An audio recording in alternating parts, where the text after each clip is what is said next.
നമസ്കാരം. സൗന്ദര്യലഹരിയിലൂടെ ഉള്ള യാത്രയിൽ 44-ാമത്തെ ശ്ലോകമാണ് ഇന്ന് രശ്മി ചൊല്ലുന്നതും കുറച്ചൊരു വ്യാഖ്യാനം അറിയുന്നത് പോലെയൊക്കെ ഞാൻ പറയാൻ ശ്രമിക്കുന്നത്. 44-ാമത്തെ ശ്ലോകം വളരെ പ്രാധാന്യം ഉള്ള ഒന്നായിട്ട് എനിക്ക് തോന്നാറുണ്ട്. അതുകൊണ്ടാണ് ഈ ശ്ലോകത്തിൽ തുടങ്ങുന്നത്. ഈ ശ്ലോകം ശങ്കരാചാര്യർ ദേവിയുടെ സീമന്തരേഖ ഉണ്ടല്ലോ, മുടി പകുത്തിരിക്കുന്ന രേഖ, അതിലെ സിന്ദൂരത്തെയും അതിമനോഹരമായ ഒരു ഉപമയിലൂടെ വർണ്ണിക്കുകയാണ്. ഇത് വെറും ബാഹ്യ സൗന്ദര്യ വർണ്ണനയായിട്ട് കാണരുത്. അതിന് പിന്നിൽ ഗഹനമായ താന്ത്രികമായ ആത്മീയമായ അർത്ഥങ്ങൾ നമുക്ക് കാണാൻ സാധിക്കും. അതിലൂടെ ഒന്ന് യാത്ര ചെയ്യാനാണ് ഇവിടെ ശ്രമിക്കുന്നത്. ഈ ശ്ലോകത്തിൻ്റെ കേന്ദ്ര സന്ദേശം എന്ന് പറയുന്നത്, നമ്മൾ ശരിക്കും ശ്രദ്ധിച്ചിട്ടില്ലെങ്കിൽ ബാഹ്യ സൗന്ദര്യം വർണ്ണിക്കുന്നത് പോലെ തോന്നുമെങ്കിലും ആന്തരികമായ അജ്ഞാനത്തിൻ്റെ കറുത്ത ഇരുട്ടിനിടയിൽ ഉദിക്കുന്ന ജ്ഞാനത്തിൻ്റെ ആദ്യ പ്രകാശമാണ് ദേവിയുടെ സിന്ദൂരം എന്നാണ് ഒറ്റ വാക്കിൽ അങ്ങനെ പറയാം. അജ്ഞാനത്തിൻ്റെ കറുത്ത ഇരുട്ടിനിടയിൽ ഉദിക്കുന്ന ജ്ഞാനത്തിൻ്റെ ആദ്യ പ്രകാശമാണ് ദേവിയുടെ സിന്ദൂരം. ആ ദിവ്യപ്രകാശം ജീവിതത്തിലേക്ക് പ്രവേശിക്കുമ്പോൾ മനുഷ്യന് ക്ഷേമവും മംഗളവും ആത്മശാന്തിയും ലഭിക്കുന്നു. അതുകൊണ്ട് തന്നെയാവണം ഈ ശ്ലോകം വളരെ പ്രാധാന്യമുള്ളതും ആരംഭിക്കുന്നതും അവസാനിക്കുന്നതും ഒക്കെ ക്ഷേമം എന്ന ആശയത്തിലാണ്. നമുക്ക് രശ്മി ഈ ശ്ലോകം ചൊല്ലുന്ന ഒന്ന് കേൾക്കാം. അസലായിട്ട് ചൊല്ലിയിട്ടുണ്ട് മോള്. തനോതു ക്ഷേമം നസ്തവ വദന സൗന്ദര്യലഹരി പരിവാഹ സ്രോതസരണിരിവ സീമന്തസരണി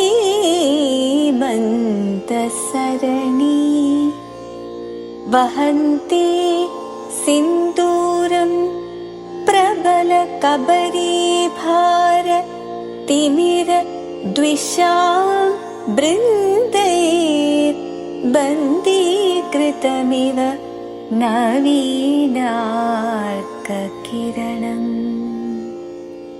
ലളിതമായ അർത്ഥം, അമ്മേ, അങ്ങയുടെ മുഖസൗന്ദര്യം ഒരു മഹാസമുദ്രം പോലെയാണ്. ആ സൗന്ദര്യ സമുദ്രം നിന്നൊഴുകുന്ന ചെറു നദി പോലെയാണ്. അങ്ങയുടെ സീമന്തരേഖ, മുടി പകുത്തിരിക്കുന്ന രേഖ, ആ രേഖയിൽ അണിഞ്ഞിരിക്കുന്ന ചുവന്ന സിന്ദൂരം കറുത്ത മുടിയുടെ ഇരുട്ടാകുന്ന മുടി സാമ്യം പറഞ്ഞിരിക്കുന്ന ഇരുട്ടിനോടാണ്. കുടുങ്ങിക്കിടക്കുന്ന പ്രഭാത സൂര്യൻ്റെ ആദ്യ കിരണം പോലെയാണ് സിന്ദൂരം എന്നാണ്. ആ ദിവ്യമായ സീമന്തരേഖ, ആ സിന്ദൂരം, ആ പ്രകാശം ഞങ്ങൾക്ക് ക്ഷേമവും മംഗളവും നൽകട്ടെ എന്നാണ് പ്രാർത്ഥിക്കുന്നത്. തനോതു ക്ഷേമം നസ്തവ വദന സൗന്ദര്യലഹരി. തനോതു നൽകട്ടെ, പ്രദാനം ചെയ്യട്ടെ. എന്ത് പ്രദാനം ചെയ്യണം? ക്ഷേമം, മംഗളം, സുരക്ഷ, ആരോഗ്യം, ഐശ്വര്യം, സമാധാനം, എന്തൊക്കെയാണോ നമുക്ക്. ക്ഷേമം എന്ന് പറഞ്ഞാൽ നമുക്ക് എന്താണോ വേണ്ടത് ആ ക്ഷേമം നമുക്ക് കിട്ടണമെന്നാണ്. ഓരോരാൾക്കും ക്ഷേമം വ്യത്യാസമാണ്.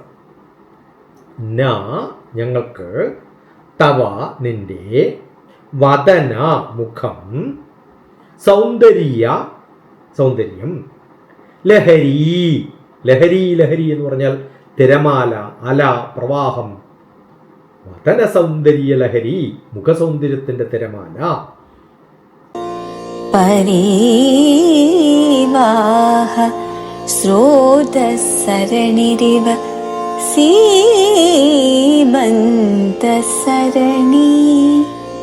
പരിവാഹ ഒഴുകുന്ന പ്രവാഹം, ശ്രോത ജലധാര, സരണി പാത, പരിവാഹ സ്രോത സരണി ഒഴുകുന്ന ചെറിയ നദി, ഇവ ഇവ പോലെ പോലെ സീമന്തസരണി, സീമന്തരേഖ അഥവാ മുടി രണ്ടായി പകുത്തിരിക്കുന്നതിൻ്റെ ഇടയിലുള്ള രേഖ, ആ വഴി.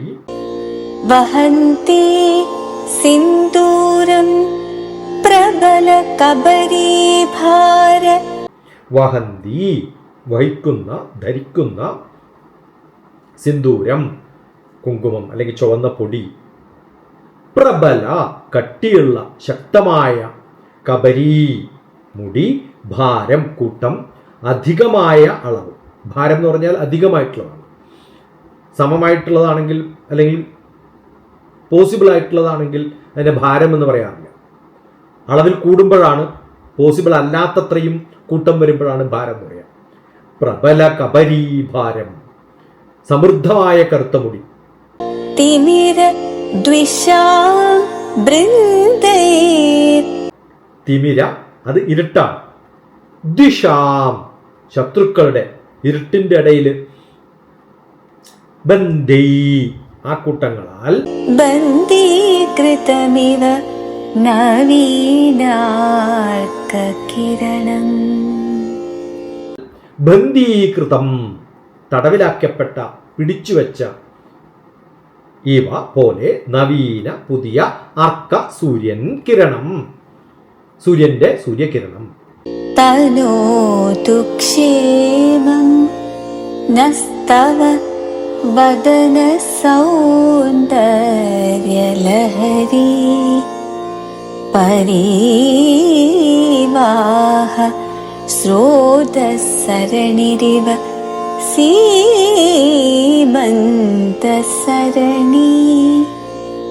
വഹന്തി സിന്ദൂരം പ്രബല കബരീഭാര തിമിര ദ്വിഷാം ബൃന്ദൈർ. ബന്ധീകൃതമിവ നവീനാർക്കിരണം. അമ്മയുടെ മുഖം ഒരു സൗന്ദര്യ സമുദ്രം പോലെയാണ്. ആ സമുദ്രത്തിൽ നിന്ന് ഒഴുകി വരുന്ന ചെറിയ നദിയാണ് സീമന്തരേഖ. ആ നദിയിൽ ഒഴുകുന്ന ചുവന്ന സിന്ദൂരം കറുത്ത മുടിയിൽ ഇരുട്ടിനിടയിൽ കുടങ്ങിക്കിടക്കുന്ന ഉദയസൂര്യന്റെ ആദ്യപ്രകാശം പോലെ.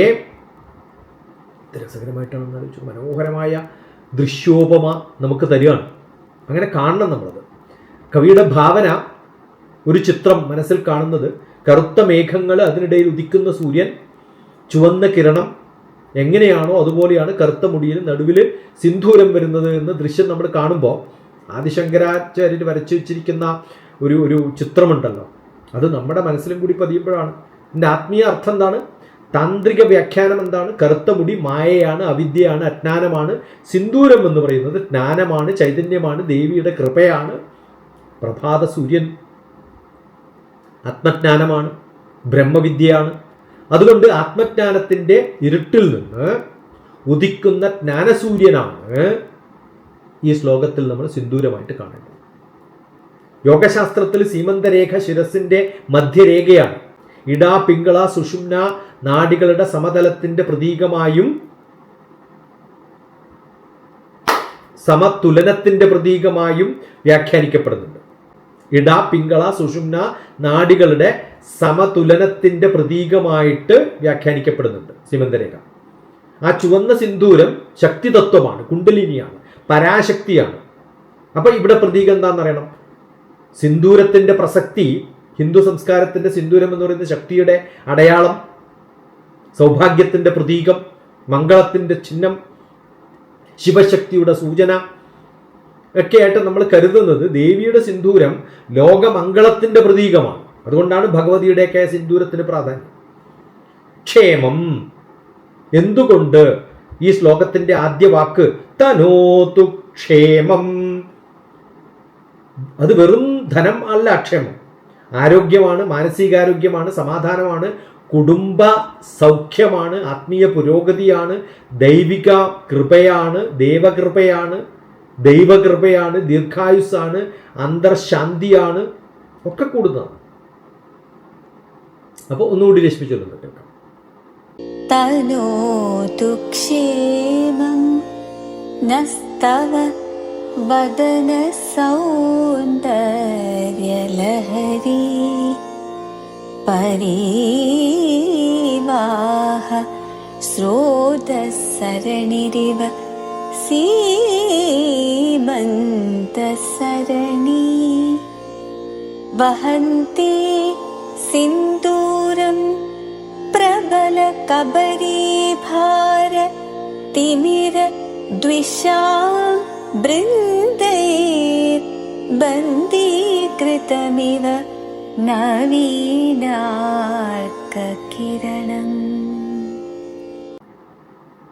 സൗന്ദര്യലഹരിയുടെ ഓരോ ശ്ലോകത്തിനും പ്രത്യേക ഫലങ്ങൾ പരമ്പരാഗതമായിട്ട് പറയുന്നുണ്ട്.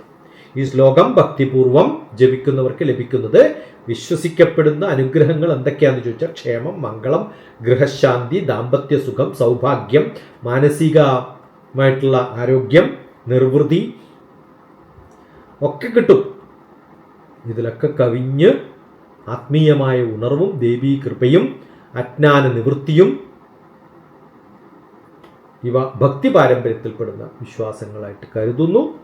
ശാസ്ത്രീയമായി തെളിയിക്കപ്പെട്ട അവകാശങ്ങളായിട്ട് കാണേണ്ടതില്ല. പലതും ശാസ്ത്രത്തിന് അതീതമാണ്. ആ ബോധത്തോടുകൂടി ആത്മീയമായ ജ്ഞാനത്തിലേക്ക് സംശയാസ്പദമായിട്ടുള്ള കണ്ണുകളോടുകൂടി നോക്കുന്ന സമയത്ത് പലതും വ്യക്തമാവില്ല. അതുകൊണ്ട് ഈ സൂര്യകിരണം നമ്മുടെ മനസ്സിൽ പതിയട്ടെ എന്ന പ്രാർത്ഥനയോടുകൂടി നന്ദി, നമസ്കാരം.